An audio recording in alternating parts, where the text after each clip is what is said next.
¿Qué tal? Me llamo Jesús Herrera. Voy a dar un análisis sobre la reforma agraria de 1969 y voy a explicar y dar mi postura respecto a si esta reforma no impuesta por el general Juan Velasco Alvarado llega a ser beneficiosa o no para el país. Primero voy a empezar explicando mi postura. Mi postura es que esta reforma sí llega a ser beneficiosa, ya que tuvo mucho más cambios positivos que negativos, que fue históricamente necesaria en respuesta a la crisis oligárquica y al problema de expropiación de tierras que habían dentro del Perú en ese momento, que fue políticamente exitosa, ya que se consolida el fin del gamonalismo y también porque los campesinos empiezan a participar más dentro de la democracia y ya no era solamente los ricos, que fue socialmente muy beneficiosa también por los beneficios sociales que tuvieron precisamente los campesinos, ¿no? Lo que se le llama la dignificación campesina. Ahí coloqué también algunos pósters de Ruiz Durant que durante la época también se mostraban bastante, ¿no? Y que representan un poco la realidad que se vivía en ese momento. Eh, pero que sí hubo limitaciones económicas, ¿no? A nivel de productividad quizás. Ya bueno, dando un poco de contexto, antes de la reforma agraria, en la década del 30 había un sistema oligárquico agotado.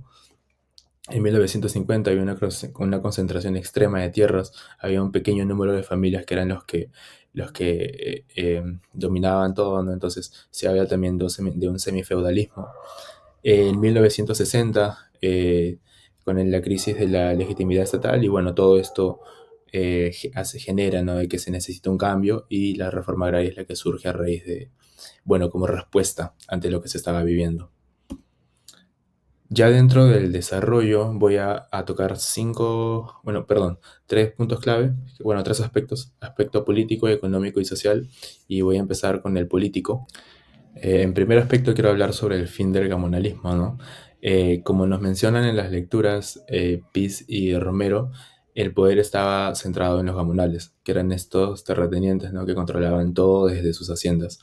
Y ellos decidían quién gobernaba, ellos decidían qué leyes se dictaban, y eran un grupo de, creo que mencionan 20 familias, las que podían hacer lo que quisieran con, con el país. Entonces, durante esta época se elimina, ¿no? El poder de los comunales y del terrateniente. Otro aspecto es el tema de la modernización estatal, eh, esa transformación democrática, ¿no?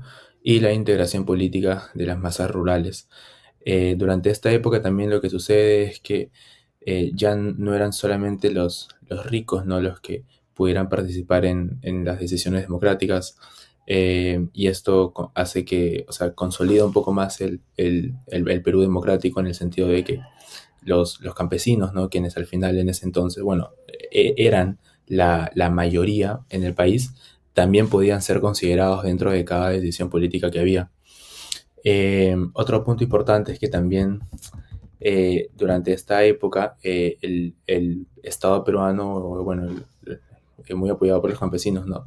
Empiezan a responder ante lo que sucedía, diciendo que las tierras de todo el país no pueden estar controladas en manos de tan poca gente. Entonces toda esa expropiación de las haciendas más grandes se termina, ¿no? Y ahí es donde se termina el poder de los señores feudales. Ahora pasando con el aspecto social, aquí también hubieron muchos beneficios, ¿no? Por ejemplo, que más de 300.000 eh, familias fueron beneficiadas.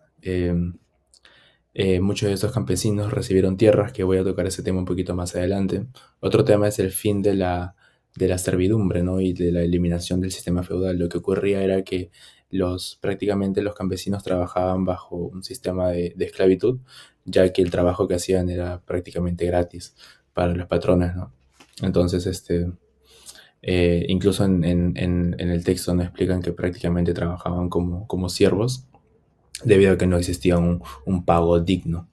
Eh, y también la movilidad social, ¿no? Que los peones, los campesinos, llegan a ser convertidos en socios. Aquí lo que ocurrió fue que miles de esas familias, ¿no? Pasaron de ser simples peones a convertirse en parte de la cooperativa agraria que se creó.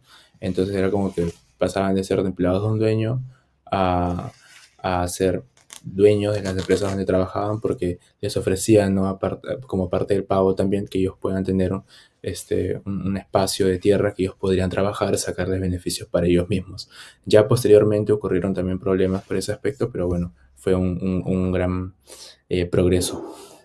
Ahora voy a continuar con el aspecto económico. Ya, dentro del aspecto económico y para dar un poco de contexto, es que el sistema anterior ya estaba en crisis. Como lo explica Quirós en su libro de la historia de la corrupción en el Perú, esas haciendas oligárquicas ya venían eh, siendo un fracaso a nivel económico, ya que cada vez eran menos productivas por todo el nivel, toda la cantidad de corrupción que tenían. Entonces, las primeras cooperativas que se crean pasan también, ¿no? Por este eh, digamos, fracaso inicial que tuvieron y también sumado al tema de que los campesinos, que al final eran los que iban a poder administrar sus tierras, no tenían la educación necesaria. Entonces el costo fue esa baja eficiencia inicial, ¿no? En la productividad que se menciona también en el texto. Y bueno, pero también en respuesta a esto hubo una capacitación, ¿no? Un apoyo hacia el campesino para que pueda administrar de manera correcta la tierra que se le otorgaba para que trabaje. Ya, continúo rápidamente con el legado en el Perú actual. Luego de la reforma, en 1980 se democratiza la política, ¿no? Entonces esa parte de transición también fue apoyada o impulsada por la reforma agraria, después la consolidación de la modernización agrícola y la permanencia que tiene este legado, ¿no? Hasta ahora en la comunidad campesina. Y ya por último, las conclusiones. Bueno, y por último, como conclusión, quiero decir que sí fue beneficiosa y que esta reforma nace como una respuesta, ¿no? Y por eso es como, históricamente era inevitable que se continúe en esa situación de crisis oligárquica.